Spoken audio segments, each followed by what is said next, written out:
ఒక చిన్న గ్రామంలో రాము, సీత, గోపి అనే ముగ్గురు మంచి స్నేహితులు ఉండేవారు. వాళ్ళు ప్రతిరోజూ కలిసి స్కూల్కి వెళ్లి సాయంత్రం కలిసి ఇంటికి తిరిగి వచ్చేవారు. వాళ్ళ స్కూల్ గ్రామానికి కొంచెం దూరంగా ఉండేది. ఇంటికి వెళ్లే దారిలో ఒక పాత బావి ఉండేది. ఆ బావి చాలా సంవత్సరాల నుంచి ఎవరూ ఉపయోగించేవారు కాదు.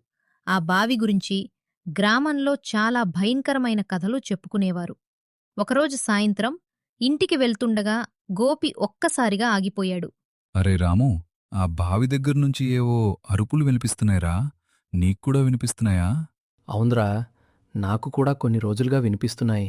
సీతను ఇంటి దగ్గర దించి రాము, గోపి ఇద్దరూ మళ్లీ బావి దగ్గరకు వచ్చారు. ఈసారి మాత్రం ఎలాంటి అరుపులు వినిపించలేదు. చుట్టూ నిశ్శబ్దం.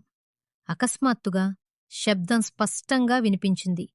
ఇద్దరూ ఒక్కసారిగా ఉలికిపడ్డారు. రా, ఇక్కడెవరో ఉన్నారు అని గోపి వణుకుతూ అన్నాడు. వాళ్ళు చెట్ల వెనుక బావి చుట్టూ అంతా వెతికారు. కాని అక్కడ ఒక్క మనిషి కూడా కనిపించలేదు. భయంతో ఇద్దరూ గ్రామానికి పరిగెత్తి గ్రామంలో అందరికంటే పెద్దవాడైన ఓ ముసలితాత దగ్గరకు వెళ్లారు. తాతయ్య, స్కూల్ పక్కనున్న బావి దగ్గర్నుంచి ప్రతిరోజు అరుపులు, ఈరోజు గాజుల శబ్దం వినిపించింది. అసలక్కడ ఏముంది? బాబులూ, మీరు ఇకపై ఆ బావి దగ్గరకు ఎప్పుడూ వెళ్ళొద్దు. ఎందుకు తాతయ్య? దాదాపు 20 సంవత్సరాల క్రితం ఆ బావి దగ్గర ఒక యువతి అవమానాన్ని తట్టుకోలేక ఉరివేసుకుని చనిపోయింది.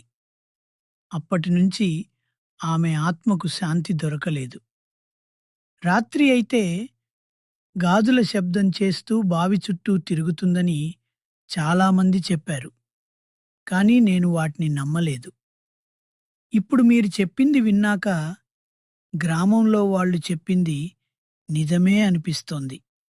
ఆ మాటలు విన్న రాము, గోపి ఇద్దరి వెన్నులో చలి పరిగెత్తింది. కాని వాళ్లకు తెలీదు. అదే సమయంలో తాత ఇంటి బయటనుంచి మళ్లీ శబ్దం నెమ్మదిగా వినిపించడం ప్రారంభమైంది. రాము, గోపి ఇద్దరికీ భయంతో నిద్రపట్టలేదు. ఈరోజు నువ్వు మా ఇంట్లోనే పడుకోరా అని రాము చెప్పడంతో గోపి కూడా ఒప్పుకున్నాడు. రాత్రి సరిగ్గా 12 గంటలు. బయట గాలి బలంగా వీచుతోంది. అకస్మాత్తుగా గలగగలగల అనే గాజుల శబ్దం ఇంటి బయటనుంచి వినిపించింది. రాము నెమ్మదిగా కిటికీ తెరిచి బయట చూశాడు. దూరంగా తెల్లటి దుస్తులు వేసుకున్న ఒక నీడ చెట్టు కింద నిలబడి కనిపించింది. గోపీ, అది చూడు. కొద్దిసేపు ఇద్దరూ మౌనంగా ఆలోచించారు. చివరికి గోపి ఒక నిర్ణయం తీసుకున్నాడు. భయపడుతూ ఉంటే నిజం ఎప్పటికీ తెలియదు. ఈరోజే తెలుసుకుందాం. ఇద్దరూ ఇంటి మధ్యలో ఒక కొవ్వొత్తి వెలిగించారు. చుట్టూ ఉన్న అన్ని లైట్లు ఆర్పేశారు. గది మొత్తం చీకటితో నిండిపోయింది.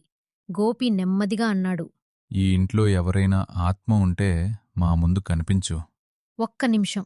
ఏమీ జరగలేదు. ఇద్దరూ ఊపిరి పీల్చుకున్నారు.